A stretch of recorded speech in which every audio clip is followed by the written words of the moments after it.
second episode. You get a special edition. I didn't actually cook yesterday, and I'm trying to do something savory and sweet each weekend. So while I was making lunch, I figured I'd pop on. I don't know if you can hear me over the sizzle, sizzle, sizzle of my delightful balsamic asparagus. This is one of my favorite ways to eat asparagus. All I've done is throw a pan and some oil on really high heat, let it heat up, throw the asparagus, got a huge sizzle, then threw a bunch of balsamic vinegar on it. So basically what you're doing is reducing balsamic around the asparagus stalks, and they'll be like tender and infused with balsamic yumminess, and it's just delicious.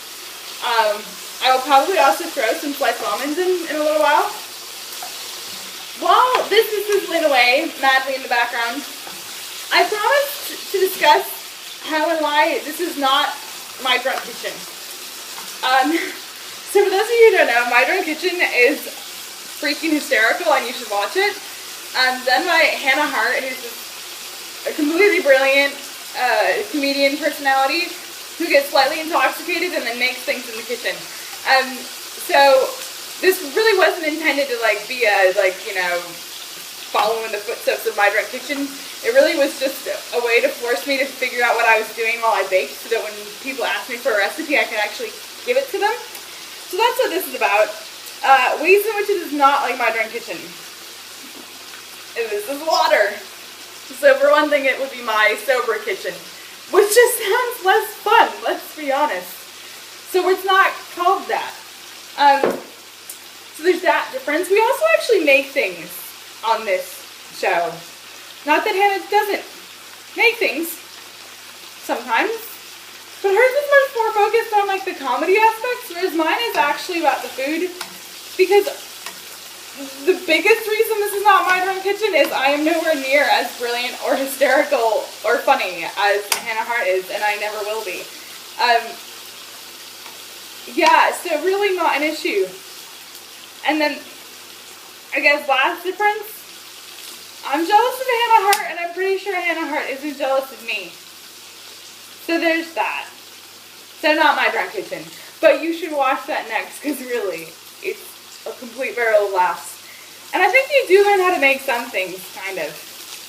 But mostly you watch it because it's funny. Okay, so back to this balsamic asparagus. What we got right now is basically some charred, like, asparagus. I don't know if you can see this, like, at all. Can you see this? Woohoo! Yummy asparagus. You want to just, like, throw as much vinegar as you want. I like to, like, drown them because I'm obsessed with balsamic. And then you're cooking it. There are two ways you can cook it. You can cook it until you like the asparagus is done, right? Because some people like kind of a crunchier asparagus. The alternative is to cook it until the balsamic is kind of completely reduced around. I go for the second one. When you have the heat on high, as I've told you to, you're getting this charred effect around the asparagus. So even though the inside is really cooked, the outside chars really nicely in the balsamic, and I just find it completely and totally delicious. So that's my suggestion, is to cook it until like all of the balsamic is not on the pan anymore, and you're just like fully burning, basically, but you're not actually burning, you're just getting balsamic.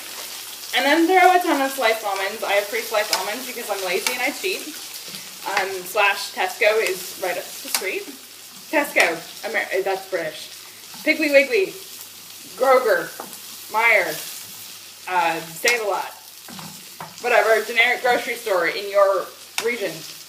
You know what I mean. Stir it around, and then you just get this really, really beautiful balsamic goodiness.